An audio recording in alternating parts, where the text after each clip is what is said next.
Кого можно считать воплощением покера времен самого бурного роста индустрии? Большинство любителей наверняка начнут список с Даниэля Негриану, Фила Айви или Патрика Антониуса. Дело в том, что эти профи до сих пор на слуху и продолжают успешную карьеру. А ведь были в ту эпоху игроки, которых можно считать даже более яркими, чем названные легенды. Многие из них все еще продолжают карьеру, но сильно отстали от современного покера. Сегодня мы расскажем об одном из таких игроков – Майке Матусове. Ужасном ребенке старшей школы покера, талантливом игроке и очень неоднозначной личности. С вами Академия Покера. Подпишитесь на канал, чтобы первыми смотреть наши новые видео. Майкл Матусов родился 30 апреля 1968 года в солнечной Калифорнии, в городе, для которого новый, 25-й год, начался с ужасных пожаров в Лос-Анджелесе. Уже в детстве Майкл выделялся тем, что со временем сделает его одним из самых ярких персонажей в покерной индустрии, а именно довольно сложным характером и абсолютным неумением сдерживать эмоции и выражения. Юный Матусов никогда не лез за словом в карман при столкновении со сверстниками и даже более старшими детьми. Бесстрашие на грани безумия постоянно приводило к дракам, после которых Майк почти всегда ходил в синяках. Но даже получив тумаков, он никогда не сдавался, не забирал свои слова назад и не признавал поражения, а был готов вновь выйти с кулаками против толпы.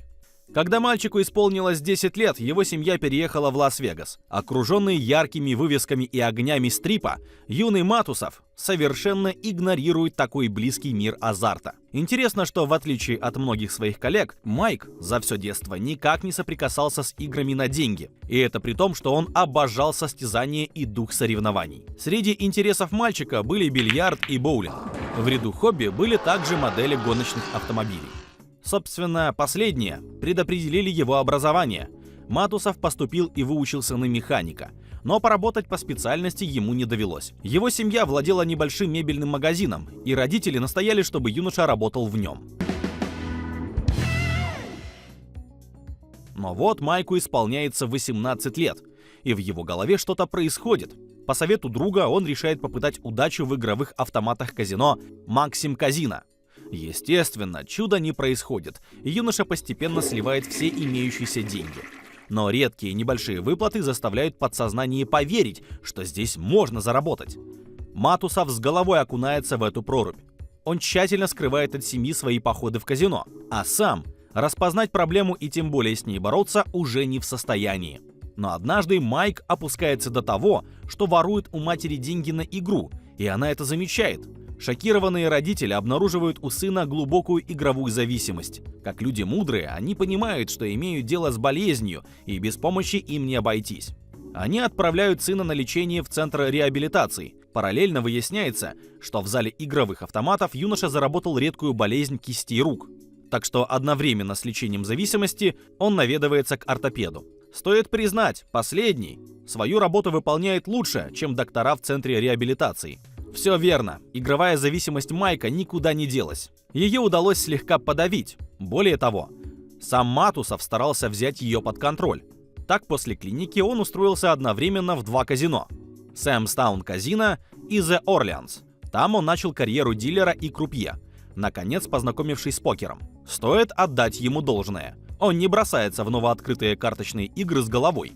Наоборот, работая за столом, он достаточно настороженно относится к холдему. Но все глубже понимая игру, он осознает, что у нее нет ничего общего ни с автоматами, ни с любой другой дисциплиной казино. Здесь соперники соревнуются между собой, и некоторые из них намного чаще других оказываются в плюсе. Значит, влияние удачи в покере куда меньше, чем мастерства. С этими мыслями молодой человек пробует себя в недорогих турнирах.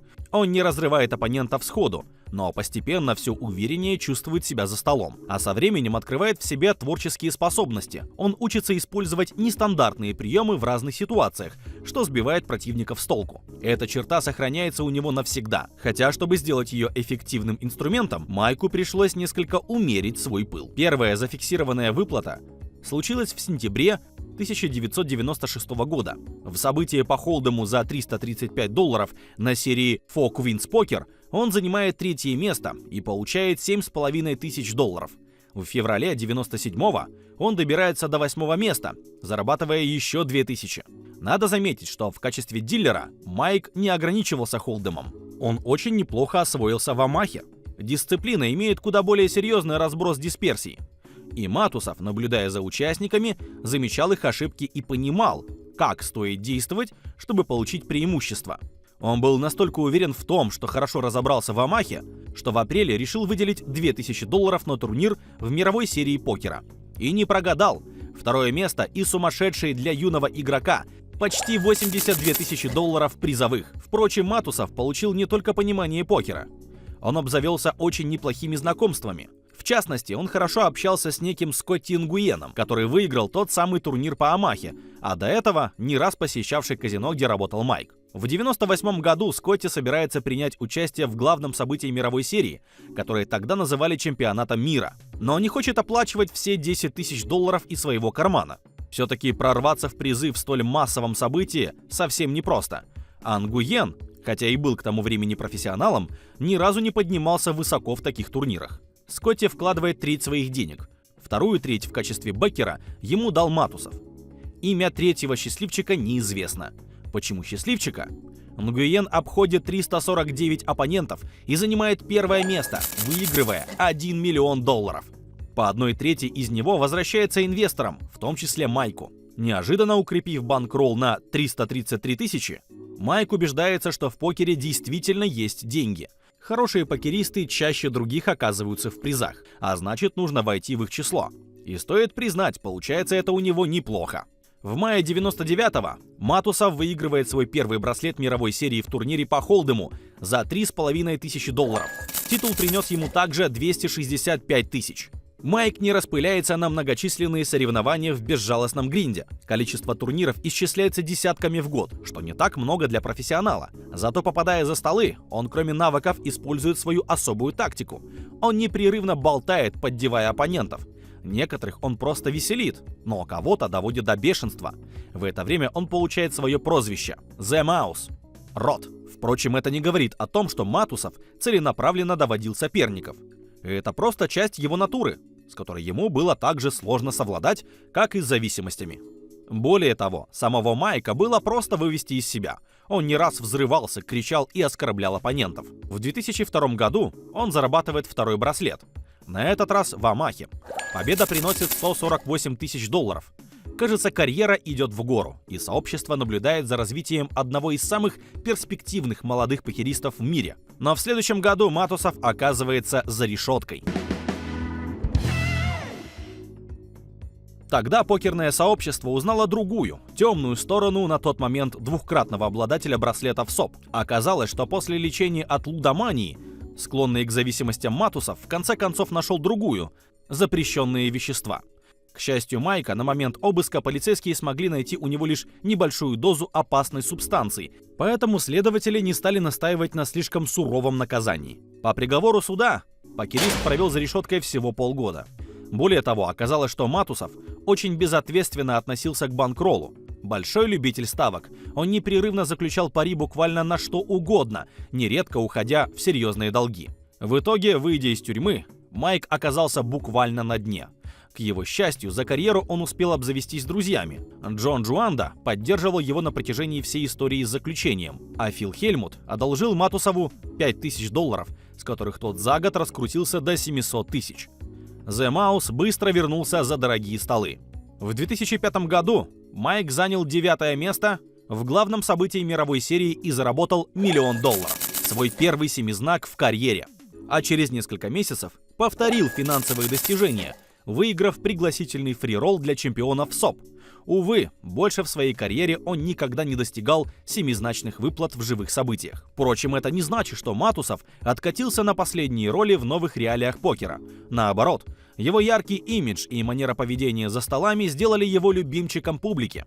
Он был постоянным гостем покерных шоу, а один из флагманов онлайн-покера того времени Full Tilt заключил с ним партнерское соглашение. В 2008 году Майк пополнил коллекцию очередным браслетом, выиграв пятитысячник по лоу-болу. Казалось бы, это уже уникальное достижение.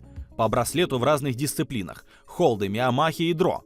Но на этом Майк не остановился, добавив в 2013 году еще один трофей в турнире по семикарточному стаду. Впрочем, событие, перевернувшее ход покерной истории, сильно ударило и по Матусову.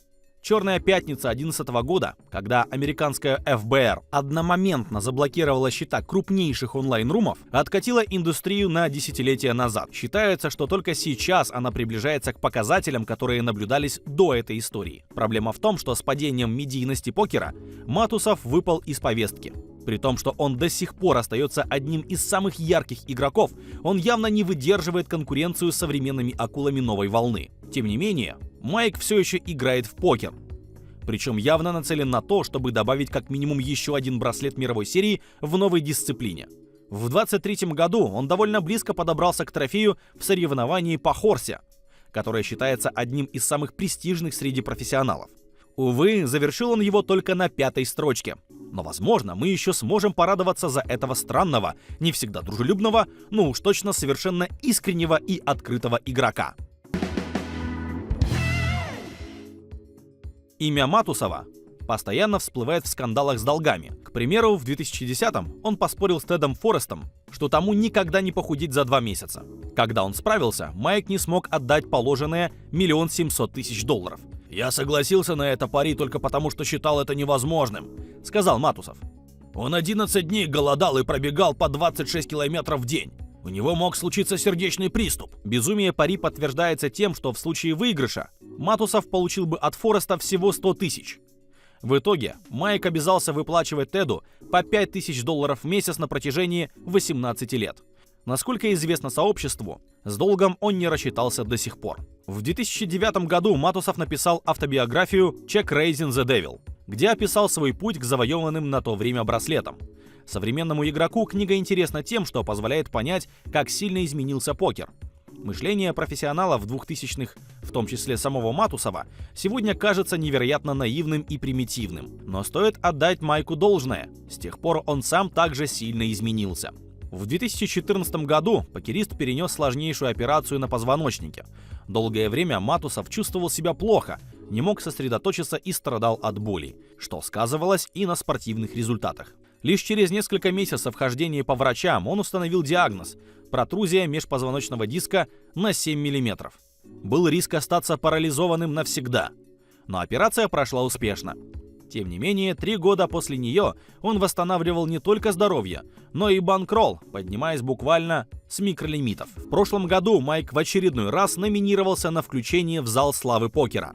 Многие профессионалы считают, что он действительно этого достоин, как один из самых ярких популяризаторов покера и обладатель 4 браслетов мировой серии в разных дисциплинах.